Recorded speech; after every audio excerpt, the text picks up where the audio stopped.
À gauche, la femme au verre d'alcool version Manet, et là à droite, celle de Degas. Ici, le portrait de Zola par Manet, et là, celui très semblable de Degas. Manet, Degas, comme par hasard, ils ont souvent la même idée au même moment. Et dans le Paris du 19e siècle, l'histoire de leur rivalité se répand comme une traînée de poudre. Alors pourquoi Manet et Degas ont-ils adoré se détester ?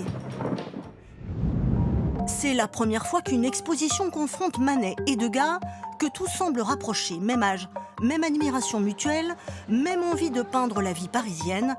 En apparence, leurs tableaux se ressemblent. Pourtant, il y a des différences. Regardez ces prostituées face à un verre d'alcool. Alors que le personnage de Manet voit toujours la vie en rose, chez Degas, l'ambiance est nettement plus sombre. En fait, même si les deux peintres ont souvent l'air de jouer à jeu égal, ce n'est pas tout à fait la réalité. Degas a souvent accusé Manet de lui avoir volé ses sujets. On s'aperçoit que c'est souvent l'inverse qui s'est produit. Dans le domaine des champs de course et ailleurs, c'est Manet l'inventeur et Degas celui qui, finalement, s'approprie l'invention de Manet. Mais il y a encore plus révélateur de la rivalité entre ces deux meilleurs ennemis.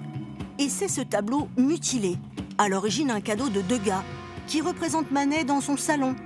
Mais Manet découpe le tableau, car il n'apprécie pas du tout le portrait que Degas a fait de sa femme. Par la suite, il va refaire lui-même sa version du portrait. Degas, on le sait, était un portraitiste très fin, très observateur et qui n'avait pas pour habitude de flatter ses modèles. Degas va mettre des années à digérer ce sabotage. Reste que sans cette rivalité permanente, ces deux peintres ne seraient sans doute pas aujourd'hui aussi immensément célèbres.